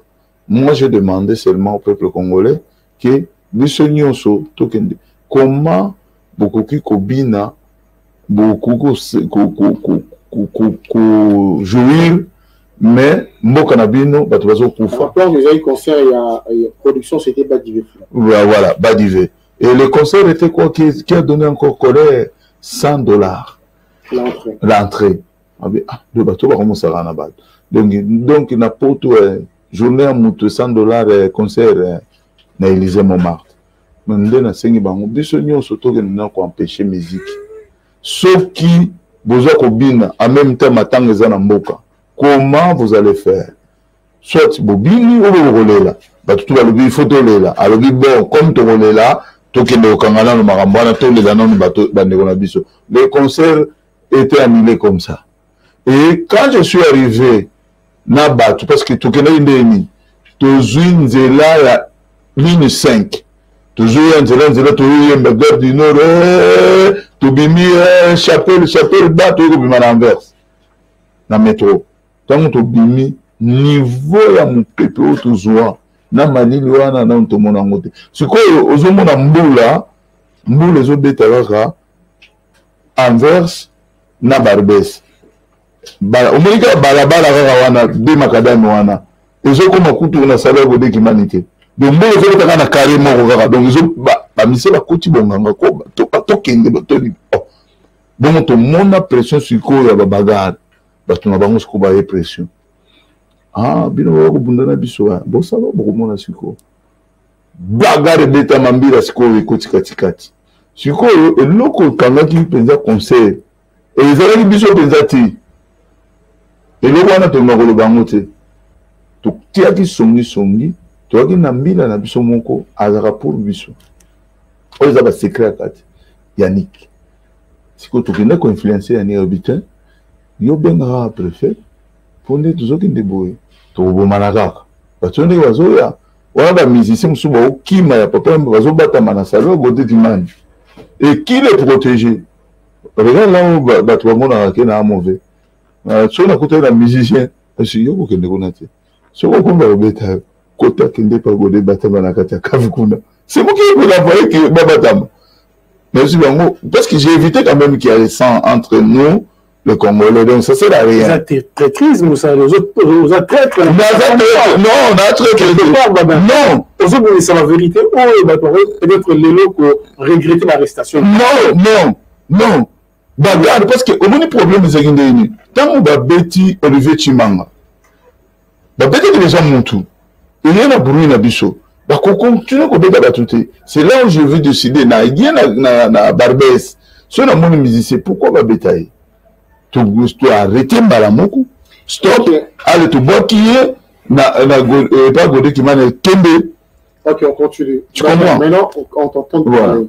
Tu te dis quoi? Tu penses que l'agression au salaire, je pense encore, tu as eu un concert, il y a fallu, ils ont dit, je crois, la zéro. Bon, il y a un kati, nous avons des bandas, nous sommes toujours dans un concert de bêta. Oui. On a déjà banda to banda makambo dans un cas. Parce que moi, je me dis, si un message, vous attendez. Parce que ceci n'a pas rapport et bêta, pour vous gagner, dans le moment où il y a agressé. Parce que je vous ai toujours dit, boutique à concert de bêta. Après, vous mati. C'est la revendication. Non, c'est simplement. Non. Là où non, c'est pas les débats, c'est pas ça. Parce qu'il y a une chose musique. Maintenant, quand on parle aujourd'hui, tu te sens fier de quoi? Tu te sens fier. Mais Zali, toi qui n'as état d'esprit Mogoboye a imposé un système. Nous avons réussi à imposer un système que les gens aujourd'hui. Je ne regrette pas. Dans un combat, on ne regrette pas. Il y avait des agressions de deux côtés. comment je vais regretter? Moi-même, là, on m'avait agressé par les gens des musiciens. Est-ce que moi, j'ai aussi... Deux tableaux, on appelle ça par deux tableaux. Tableau de Sotobe en Afrique du Sud. Kofi Kosona va combattant. Va combattant en Afrique du Sud, concert Zumbi. Deuxième tableau, tout le monde Wilson en Angleterre, va concert Zumbi. Babé Massombo, général Babé Massombo. Nakata combat va concert Zumbi parce qu'il fallait au bêta. Bon, donc comme il est si grand, concert n'a pas et Zongité. Et aussi qu'il a pas aux Zonga Bongoté. Parce que quand nous avons. Mais non, est-ce que nous en endémique? Non, moi je suis en train de parler par rapport à l'agression. Mais écoutez bien, il y avait un conflit. On avait demandé à tous les Congolais, chez votre confrère Noli Tambou, écoutez, il est temps de parler entre nous les Congolais. Il y a une mission. Donc, tout solo là, entre biso, combattant société civile, artistes, nabiso, opposition, nous, tout ça la table ronde, il y avait un conflit, to soani, to finganaki, to betamaki, nana betamaki, yo betamaki, kingani kuna betamaki, to kangai ba musique na bango, to finganaki, mais to ko zong saka na britande la tendenge ba fadi ba osana na ba wera. C'est comme s'il s'impose to soa bango banan. Tout ça qui to vanda to solo to bana papa moko, singa famille e benda naka e kata na raté. Tout le but, c'est la charte de bonne conduite. Tout le monde est dans telle période où tout ça, tout après tant, on a besoin de temps à bâtir, qui va concerner lundi, mardi, mercredi, mais ça ne va pas. Comment les enfants vont étudier? Vous savez que nos enfants congolais aiment leur musique très bien. Mais qu'est-ce que tu penses, sénateur? C'est quoi la solution pour la concerner? Boloba qui n'a biso, Kabila dégage. Kabila dégage parce que Kabila, Bolobi, Azagi étranger. Tout chata, mbo. Je répète vos mots. Non. Non, il n'y a pas que toi, il y a tout le monde. Kabila dégage, Esaïe, tout Chatambo, Akatia place. Alors, les loups, beaucoup de gens, Fachi dégage. Je comprends pas. Bon, écoutez, quand les combattants. La différence, pour simplifier, la différence de Kabila dégage, la Fachi dégage. Mais écoutez, problème, Ezali, il y a ma personnalité à batouter. Nous ne dégageons pas des personnes, nous dégageons des systèmes. Le système qui est établi depuis, il est encore toujours là. Comment vous voulez qu'on continue avec le même système? Nous sommes en train de dégager le système. Et qui est maître de ce système-là? C'est Félix. Vous voulez qu'on reste là? Pourquoi? Vous savez que si tu entends que Félix arrive à l'aéroport, à l'hôtel, tu vas l'agresser. Toi, Baba Masso. Écoute, moi, je ne suis pas un agresseur principal. Moi, je suis qu'un opposant pacifique. Tu vas envoyer tes gars, mais tu restes dans l'ombre.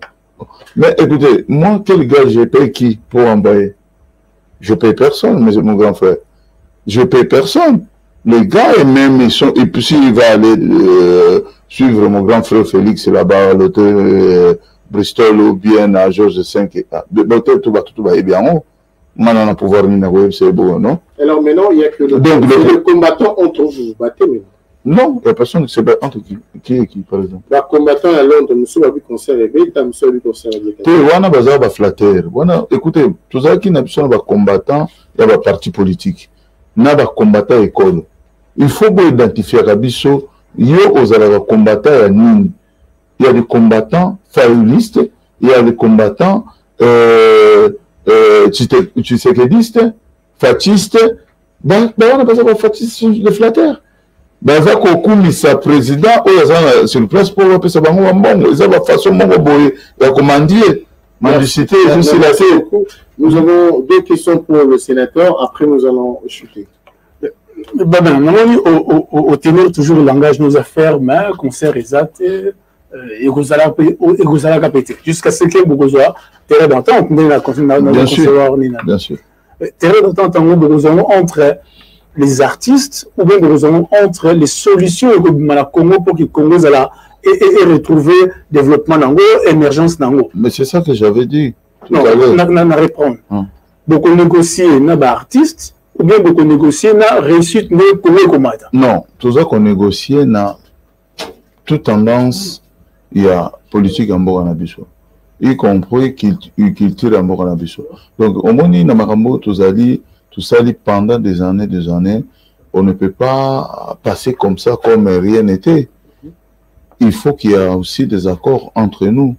Et nous avons bloqué quelque chose qui est très important dans notre pays, c'est la musique. C'est une façon, nous avons bloqué aussi notre revendication, c'est notre terrain. Terrain n'a pas bloqué. Moi, je suis barandé bakangi bunagana.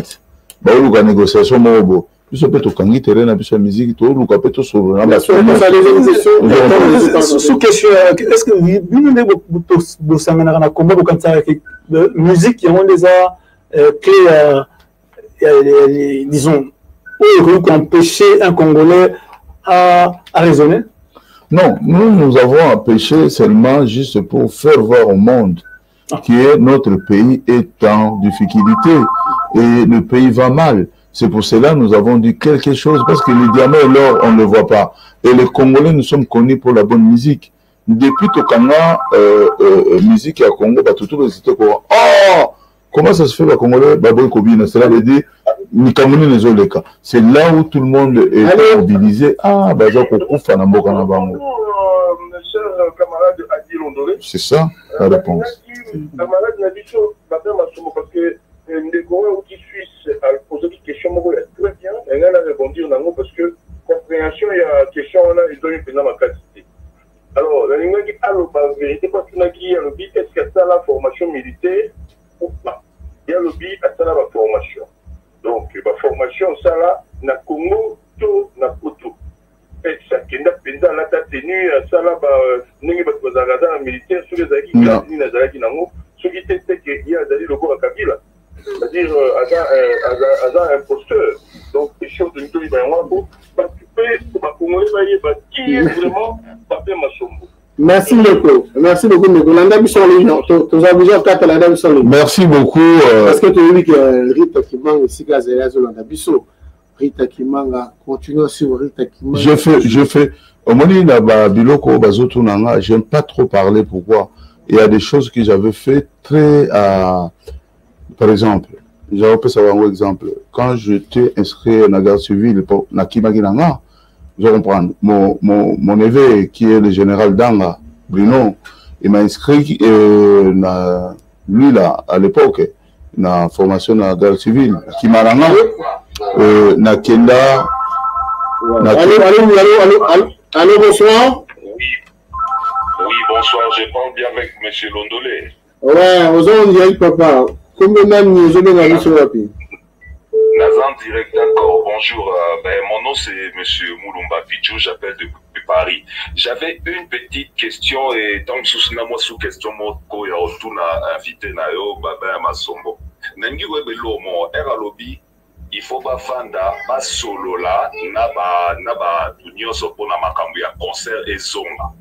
Nangi koloba kwa biso so tovana na poto soki akoki koloba biso eloko nini bango bakoloba na batwana ba musicien oyo akosenga ba musicien pour na concert ezonga na poto et par rapport à quoi? Et deuxième sous-question ezali Pape Massombo baza banani o bakomi kotia liberté na biso na mboka ya poto na kaka alors que abina banzembo nyonso ya bafali na ba musicien nyonso mokili partout na ba fête na bango. Et pourquoi? Pour clôturer, pourquoi Okeju yi azana droit ya kobetaka ba concert na ba matanga et tout machin na ba salle misusu ba betaka soki na comment ça s'appelle et pas Djonga, et pourquoi pas ba musicien misusu? Merci beaucoup, Nazo, c'est la vraiment réponse. Merci. Je crois mon Ndekonanga Congolais, il est un peu méchant. La façon qu'il est en train de parler. Vas-y, réponds. La façon à poser question en haut, azana haine na acharnement derrière. Bon, santa ki bino moko, toza banani, toza batu oyo, to bondeli quand même mboka, to memi lisolo mboka na biso na niveau international, likolo na niveau à communauté internationale. Ne bougez pas, il répond aux questions. Suivez-le plutôt sur le net. Gardez l'écoute, il va vous répondre. Gardez l'écoute. Donc, na niveau à communauté internationale, miye azaki na ndako. Allô? Iye abanda kulia fufu, azokende musala, mais biso on se sacrifier pour tobimisa makambo oyo. Bavande babanda kosala na mboka na biso. Ndeko Baba. Il ne peut pas me dire qu'il y a Zanan. Il faut que tu aies un effort à Baningani Bassad. Quel travail et avec nos propres moyens. Vous savez tout le marche qu'on fait. Non, mais le bino boza banani pour priver liberté. Mais biso tout ça c'est-à-dire que dans les concerts, bino faut s'imposer. Collègue Nari Takimanga, ambassadeur Thomas Seigneur là, parce que le bêta bateau. Le bêta bateau. Tozalaki bateau, toza le syndicaliste, ozakota la makambo cannabis mon frère. Le syndicalisme, quand il dit quelque chose qu'aujourd'hui il n'y aura pas ni train ni avion, mais les gens respectent. Mais on ne tape pas. Mais on ne tape pas, mon frère. Ben, peut-être les amis brûlés. Mais c'est une façon de montrer la colère. Te brûler la cannabis sur l'immeuble était. Te brûler la sur poubelle. Poubelle, les gars. Poubelle. Alain Beko. Oui, allô? Ouais, aux gens en direct, Bazo, quand on est débattu dans son bazali. Ouais, Ndeko Baba Zo, quand d'accord. Bon, Mbote Ndeko Baba. Bonsoir, Ndeko Nanga, bonio. Oui, Bishop Kimi, on a béni en direct à partir de Toulouse. Merci. En tout cas, merci beaucoup vraiment pour l'émission. Merci vraiment en tout cas la réflexion. On a beaucoup plus pas M. Adi Londolé de comme ça à côté. Sénateur Imbondo, ouais. Pourquoi Makambo ya sérieux ya mboka bobimisaka benergie belé pour na blobela ngo kaka ma musique ne bobetaka c'était makasi musique ezonga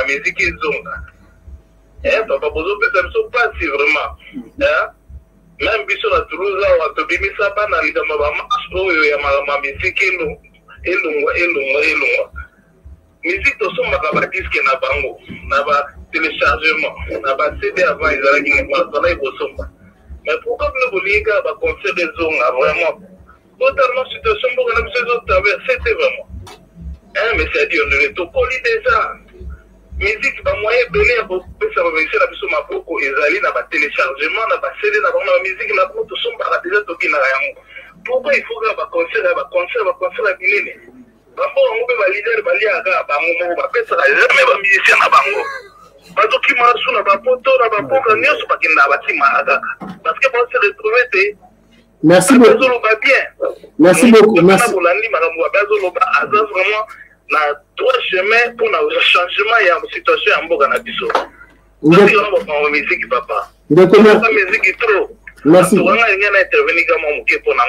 Merci beaucoup.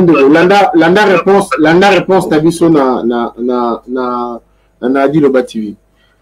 Ouais, moi je pense que vu que nous Toyambi Babé Masombo, je pense que je ne suis pas approprié pour répondre à la question, même pour le Moussou, pour le Bango, parce que invité Zandé Babé Masombo. Allô? Oui, allô, bonjour. Oui, bonsoir. En fait, je voulais poser une question à M. Babé. Ok, Azo Kao. Bon, bonsoir, Ndeko Babé. Bonsoir, Ndeko Boni. Bon appétit dans les félicitations à Yo, na félicitations à Moussali sur Moussali pour Namboka. Merci. Bon écolo, félicitations vraiment, courage pour continuer. Et puis, Nzambe, abattre la pino bakabino sur Mikolo, na Oyo sur Moussali, attaque Congo, et fouti biloté mais Congo et fouta pino kansabino. Dans la dernière souffle na bino. Bon, nanga zone sasiko pe mo ba question na pa bandeko ba journaliste ni bali na yebika bandeko aya di londolé na ndeko msuna bi kombote. Nanga poser question pourquoi ba tribunal pour pour ça la moté pour la situation na biso zo likana et ya mboka. Oyo ndenge chilo ma yeli biso EAC ndenge bunagana za na maboko ba Uganda ndenge na bunagana ba komo ya shilling Uganda ndenge batindi ba ministre na biso 7 bakikoluka masango kuna na Afrique du Sud na Zambie. Pourquoi pas bosala ba pe ba tribunal bobo bingisi botuna pourquoi na yumbi awa et puis na Kwamutu des aussi la tête le mazo betango kara bolinga ka musique yo so mona wapi ndako ba vaze na choko ndako ba vaze na cheka ka pana yo moko matanga ezali mais yo ko bimisi ba féminin no chimi sanga ma robingi ba mata no chima sanga ba binaka ba la plus na matanga est-ce que biso ko to kobina na poto bandi kokuna oya ya sake ya minova ya bunagana bana souffrance est ba concept la biso attabili moko sentiment ni bato za banani badongo ana poto za banani ba congolais tozonga bato ko vraiment ndiko ba journaliste na recommander bino bozo la ba série na boye musique na biso banda kale chef ki le oyo apport na ngo ezani ba pesa bango pe ba mise ndike ba bloquer bango ça la fait bilan ba réfléchir te ba la pourquoi bandiko ba bloquer biso pourquoi to bongisa nini zozanga ba bino to de l'autre côté na la nini héritier loba yi azam fachi là qu'il faut fachi to te kamuka héritier auto la ndai awa sikoyo. Merci. Vraiment beaucoup de semaines et puis vous me corrompre papa. Merci beaucoup monsieur. Mais ma belle wana botuka ngolo ba petit. Merci. Merci beaucoup. Merci beaucoup Ndeko. Merci beaucoup. Merci pour votre mot. Déjà, j'ai la terre, monsieur, a priorité les gens qui sont dedans. Allô, papa. Bonsoir, Ndeko. Oui, allô, bonsoir. Ouais. Comment vous avez bien habillé au puis que je au cas où? Ouais, moi, je vais bien habillé à partir de là. Ok. Non, le problème, on a dit en tout cas, merci d'abord à l'émission à Bouillé, mais je regrette pourquoi, parce qu'il va au pourquoi vous avez l'émission sur le politique. Émission, tant que vous allez à vos sujets, pour par exemple, pour le but, pour débattre pour un problème. Ceux qui pour le bien un jour, qui pour débattre pour un problème, les gens vont bâtir, les ministres, les gens qui vont bâtir, il y a un problème, par exemple, il n'y a pas combattant. Mais ce problème-là, comment ça ne peut pas finir? Pourquoi tout un pays, nous devons être dirigés par des abrutis, par des gens qui n'ont même pas étudié? Et vous trouvez ça normal? Pas de normal, vous qui doivent diriger, il ne faut pas diriger une communauté congolaise, on a tout ça à la porte. Vous trouvez ça vraiment normal? Et puis, si on retourne dans vos problèmes, on a vu les analyses avec le musicien, tout le monde nous a fait ma capacité. Et ça, on peut tout dire. Pourquoi nous devons continuer à bâtir la vie? En tout cas, on est fatigué, on en a marre, et cette fois-ci, la guerre, c'est là, donc il faut donc tout vous content, yango tolobi to fa to sola malembe to bano ezape important to sola na ko répondre landa biso en direct peu d'appel les amobilés. Merci beaucoup. Mais na kosenga na ndeko wana to tire na to mingi te à rectifier un peu la parole naie dans le sens que Bokecho atanga mais Bokecho pour Mangaï c'est encouragé. Celui qui a étudié, qu'est-ce qu'il a fait? Est-ce qu'il a fait sortir sa voix pour parler? Sa voix pour parler ce qui s'est passé dans notre pays. Mais les gens, les intellectuels de notre pays, attendent que les autres, nous les abrutis, fassent du travail. Après, bango baï bambongo, comme on le voit aujourd'hui. Mais tant que nous avons chaud, l'intellectuel n'a plus chaud, il a raté. Le bakelo roté, ça l'a capé et l'eau roté. Quand on a besoin d'abruti, on a toujours la première ligne. Donc, au moins niveau, il y a qui congolais, qui sans manière, aux en apportent en Belgique. Aux finga montoa, tata abana, malgré la finga rabat. Je ne le défends pas, mais la finga rabat, mais qu'on finga ya abruti. On a 3 personnes en ligne. Oui, merci pour répondre. Alors, on doit copier tout le monde, allô? Ok.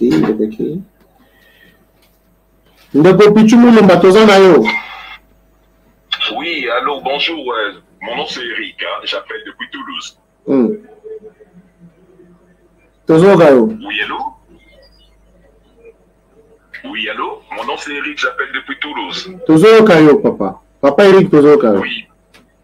Nayoki ndeko babin tout à l'heure batulaki question moko balobi pona nini bakovanda bakosolola nini kasi apesi réponse te bakovanda bakosolola nini bacombattant bakosolola nini na bamusicien eloko nini revendication nini bango bakosalaka bakolobaka na bamusicien pona bango lokola basimbi fungola ya concert pona concert ezonga. Motuna wana toyoki apesi réponse te. Si je réponds. Il a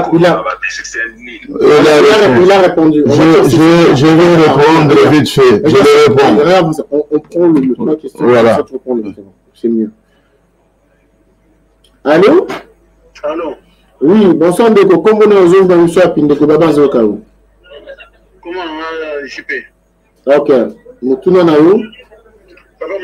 Parce que au moins il va nous sur le banane et ça va que na ça biso to que na ça pamba papa, biso to marathon sur tout ça ko yi wana auquel hôpital. Mais l'été je mona. Ngana mutakwena akoya liboso ya zandu wana obi kan l'hôpital mo za ya soda. Donc azoka na moto tutaye ngana mema ye kuna bazanga takisa kupesa ye. Bazosenanga $30 basomo na mutu ba kisi. Na $30 na pesi bango. Et puis on s'en merci, oh papa merci, merci maman, voilà. Puis ce matin pour tout prêter rabat na ça. Et là ba ko ina banzela. Tout le monde a musicien mon côté. N'a qui na ça pas papa. Na on a musicien mon côté à traiter mon. On va faire que tout va dans l'état. Nous ta ko yi wana na pas na bandane. Nous ta ko yi wana dans l'état. Donc question na question na ses amis. Question na ndeko. Question les amis musique aux matin. Non. Vous savez comment papa. Plus de toute femme soit pas musicien pour rien. Parce que question na musique aux matin. Parce que la mission d'excellence, ça a été le moment d'accord et débat tout. Il a raté. Mais Bassala, la fondation Belé. Merci. Merci beaucoup. De d'abord réagir. Merci beaucoup. Merci beaucoup, Papa Rangaï. Merci. L'anda réponse en direct. Oui, allô, Papa, tout ça, oui. Ok, maman. Comment on a mis à Paris? Kabila Longwa, mutu awa okota azala nani nazala ka congolais. Mutu akota azala congolais. Moi je pense qu'il est temps tout ce que la libre opinion, libre choix, mutu azala posa pe de concert accueilli. O azala posa te accueilli na été. Soki ne baba la de baso là. Bien bon, on va pour la pété. Basta dès que on va pas le mission wana. On va voir l'émission pour vous mener la combattant au bailler. Le basico et tout que vous avez président Azaël Tolia qui était nous soyez à Poti. Et là on est reproché les sous. Pourquoi on l'a reproché avec ça? Attends le guerre ici na est de la zone ba guerre. Attends le je sais que dans votre mission ni congolais sur la arrive de Kaka. On dit à tout ça le lot on a quatre tout ça la montée. OK maman, question dans les Madame ça va combattre bien ce tout fan la tête mission de la mission les batteries pour eux. Tant nous quand y est-ce que vous conseillez son gâteau son gâteau. Pourquoi la été propre personnellement que des concerts et ça libre opinion à Moutou. Vous avez dit que des concerts à Kenta, il a été avant l'année qu'on a dans la Moutou, comme il y a exact Zali, et créé ça bientôt. OK, merci beaucoup. Merci, Naobanda de Souka Oya Lobi pour un concert. Tout ce qui est la libre opinion. Juste au pays si éteint. Topeki si éteint le 25 novembre à Kendenaye na Arena. Topeki si éteint. Là, tu as kitoko. Bon, là, tu as bien kitoko. Biso toke na biso pe toke ça biso concert na biso mpanzi. Topeki ça biso. Vous n'allez pas agresser les gens. Non. Pour un peu pourquoi? Le 25 novembre, ba combattant ba osala concert na bango na Arena. Fallait que taper na Arena. Oyo ana posa kobeta kokota concert na biso akoti oyo abingi kokota ya fali akoti. OK, c'est tout batuni na ba musicien de solo nini. Bon ba éviter que ba musicien to ana conflit to finganaki malgré to pekisaki bango pe il y a un débat, il faut tout se reprocher. Moi je suis victime, je suis combattant. Ba lobi kaka na va agressé. To ko solo la ezana ba revendication ezana cahier de charge na biso. Par rapport à deux appels après tu as deux ans en revendication. Allô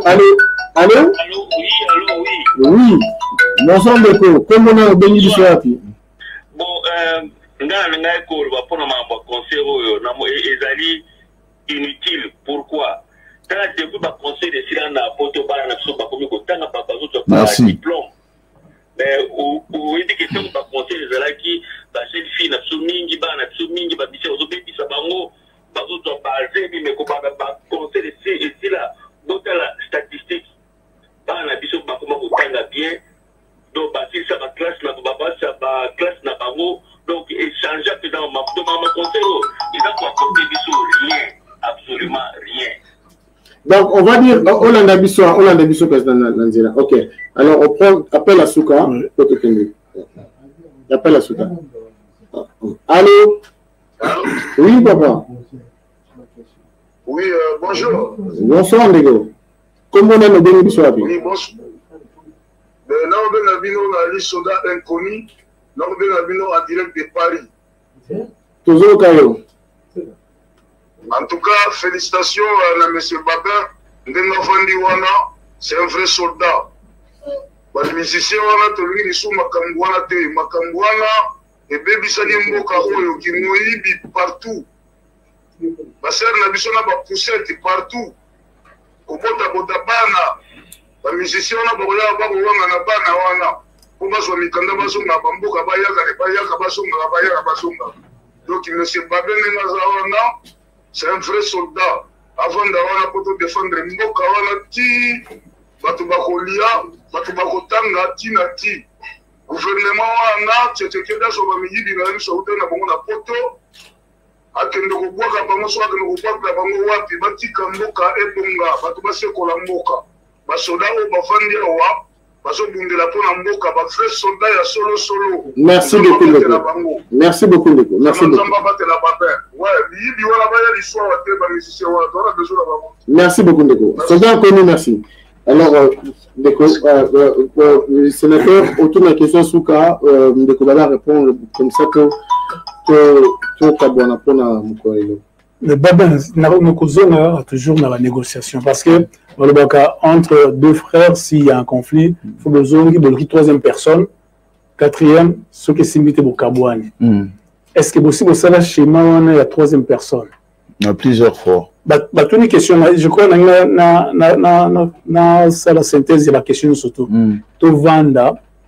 La musique, parce que je trouve la musique, ils ont juste ingrédient pour la kati à combat. C'est-à-dire le problème est allé. Donc, il faut tout reconnaître que il faut tout passer qui na combat, il faut pas kanga biso parce que tout kende ko buka, tout ça là qui boye, on a combattu aussi.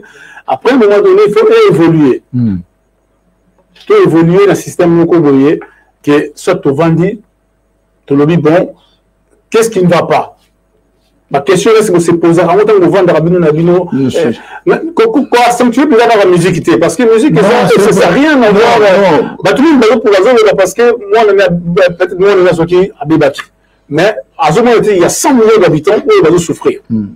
En fait, et là on nous tout simplement que les combats c'est bien, mais maintenant est-ce que pour vendre Kaka tout le monde pendant qu'il va étranger, merci pour la question. Donc, nous avons posé la question sur la question de la musique. Nous avons que la porte est ouverte aux combattants et aux artistes. Vous constatez que tout soit en bangote. Tout soit en abyss en bango. La première revendication qu'on avait demandé, c'est juste de dénoncer ensemble ce qui se passe dans notre pays. Ils ont refusé. Bango vivra toujours derrière Bazaba Mandian, majorité, parce que Alingi ko dénoncé, parce que Azobanga atanga o dénoncé, tango kenaba bureau ko senga ba kopesa mbongote. Un vraiment artiste, leader de l'opinion, bandeko no bazoko kufa, mais bozo yembela bangote, mais bo yembela ba agresseur. Vous trouvez ça normal? Atabato bazo défendre de l'eau. Oui, vous voyez que Paul Kagame nous tabou marabiso. Mais les grands frères, tous qui sont artistes bien là, mais même pas pour dire qu'il y a un massacre qui se passe dans notre pays, vous arrêtez. Non.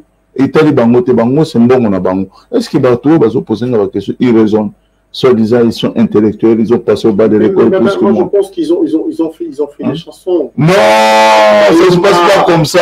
Non, ça ce n'est pas. Non, ça ce n'est pas. Non, ce n'est pas comme ça. Je vais vous expliquer. Aller à encourager les militaires au front, ce n'est pas mauvais aussi. Mais c'est une question de mobiliser. Quand il fait des conférences de leaders comme Kofi Olomide, papa oui, madame Bazalaki vivant, tant que la table locale, la télé à France, il faut qu'ils dénoncent ce qui se passe dans leur pays. Ils n'en parlent pas. J'ai vu c'est maintenant peut-être que j'ai vu pour ne pas dire j'ai vu fallait le faire. Je fabricasse le mais écoutez, là, les combats que nous avons fait quand c'était chaud, quand il y avait des problèmes.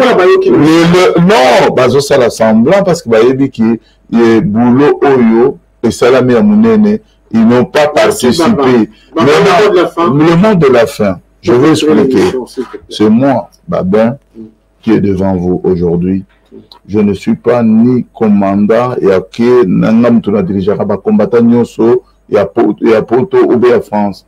C'est langage que moi, moi pour moi, avec tout ce que moi j'ai connu comme erreur ou tout ce que j'ai fait comme bien, j'ai besoin de discuter avec mes frères congolais. Le linge sale, ça se lave en famille. Pour la marambunyoso, revendiquer, il faut te vendre. Moi, je peux dire une chose. Par exemple, l'autre qui dit Baza Banane. Mais moi, ce qui est là, nous avons 4000 personnes Bazola Nanga. Na juste na revendiquer que non, mais ils ont été bétangaï et pas batafali. Na côté le mélango. Bossani. Il faut te vendre tout ça. On a fallu. J'ai perdu mes biens. Babouka ma voiture. Est-ce que Batutu Baïl Maramwana, Makamba Komba, Bazikisanga, Bakamion, est-ce que Batutu Baïl ou victime, Bapas Nabiso, n'est-ce que Naraba Marchawana, est-ce que Baïl qui est au Marcharawana, il y a un budget qu'on vote, c'est nous-mêmes qui le fait. Merci beaucoup. Donc, alors, on a aussi un Congolais Bazola Nanga, il y aura pas, on dit le 25 novembre, Tomatato Kita, s'il n'y a pas négociation entre biso parti civil tout vendre tout à la pour l'intérêt général de la République démocratique du Congo, il n'y aura pas de concert. Les concerts, tu sais, les concerts, 75% vendu, je suis au courant. Mais vous savez, Arena, je l'ai visité, je le visite tout le temps. Je vais faire un bac à sable. Tu sais comment ça va se passer? Non, je vais t'expliquer. Tout à l'heure, on a 3 sorties d'entrée. Tout ça, boulevard périphérique, tout ça, boulevard et arena, na autoroute, il y a ce à pont. Merci. Mais bon, c'est la gaffe. Merci beaucoup. Merci beaucoup, Baba Massambo. Baba Massambo. Magamwana et Golega Bongoté, on sait le cela n'est pas fini. Par contre, comprenez une chose, n'hésitez pas, comprenez que l'émission commence de 20h à 21h30. Là, maintenant, nous avons extrêmement dépassé l'heure, je vous le dis. Il est quelle heure? Dans Bobo, à Bissot, 30 minutes. 22h, le mot de la fin. Les mots de la fin, Yebisaba Congolais, en tout cas, je salue le combat à Babin, Odombo, Volcan, Bokechu, parce que je trouve qu'ils sont nobles. Ils vont te permettre à chacun de nous de prendre conscience que quelque part nous perdons notre pays. Toujours préféré le faire dans le livre de Charles Onana, qui est un Camerounais qui n'a jamais mis les pieds au Congo. Alors que Baba Zobo Ramba Solo, Bounanga Nekei, quelque chose à dénoncer, Madame Haute vivre. Mais nous préférons acheter les livres de Charles Onana, alors que Bakambo a commis la française, Bababo Zobo sur la Linga, la tombe de comprendre, c'est pas normal à un moment donné, a dit. Mais là où je suis un peu contre, c'est quoi? C'est qu'il faut que Maïnavin Nabino. Mais c'est vous savez. Parce que les artistes, ils sont obligés d'exercer. Métier là-bas. On ne refuse pas. Mais moi, je salue votre combat. Mais on ne refuse pas. Voilà. Merci. Bon invité combattant Moussou sur la lobby. Ceux qui balingi, tout vanda, tout bénissa ba Congolais nyonso, diaspora, et les Arabes sont combattants. Tout discuter pour l'intérêt général de la République démocratique. Papa, pardon, vraiment bien de questions parce que tu as une émission. Oui, na bendiga pona bisa que toujours ça na bango entraînement tous les musiciens nous sont baillés na photo na arena pe toujours ça la mo pe entraînement ba baska ba to ba bimisa ni tout mais ba to ba bomba ma basali donc tous en entraînement la chilo pour tous les musiciens nous sont baillés ba beaucoup traîner bobo. Merci beaucoup Ndeko. Merci aux bien. Chers amis, merci d'avoir suivi cet élément. N'oubliez pas tous les dimanches de 20h à 21h. Soyez branchés, abonnez-vous massivement sur Adi Loba TV et surtout n'hésitez pas à envoyer vos fleurs. Fleurs, j'aime moi. Ah, les j'aime. Oh, le cœur. Les émissions Nabino, beaucoup proposer le sujet Nabino. Si on a besoin de partir de l'émission, oui. Mais si on te politique, tu politique. Voilà. Sujet, ils ont un colonel, tu mélanger. Merci à toute mon équipe et la grande équipe. Je pense d'abord à toi, Panda Sang Congo et Dino Image, Barry Bango. Manteka TV, on est ensemble. Merci pour l'assistance de l'ambassadeur Thomas Saïdi. Sandra, nous avons écouté ce petit Sandrani Nambo de Sandra Baboté, grand prêtre César Ngadi, Patrick et Fambe. Merci à toi, la Londoloise Judith Londolé. Thank you pour tout. Moto la salle Ranala Taraboy. Merci beaucoup. Guy Roger, Namireille Kalimba Bozala. En tout cas, joyeux anniversaire et à Mona Rachid Kalimba. Le 11 juin, joyeux anniversaire à toi. Le beau salaté, fête à papa Zali. Tu es d'accord à la journée de la femme. Bissop et papa, fête à M. Zali. Le 23 juin, fête à papa, ne ratez pas cette occasion. Soyez branchés tous les dimanches, de 20h à 21h30. Abonnez-vous massivement. Adi Londolé, Patrick et Fambe. Le célèbre aujourd'hui, c'est beau comme un Dieu. Je vous dis merci, à très bientôt et bye.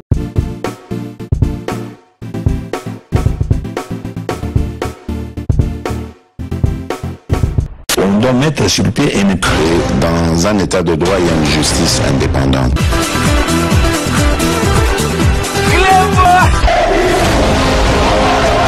Ce n'est pas pour rien qu'il faut des causes. Au sein d'un c'est vrai, tu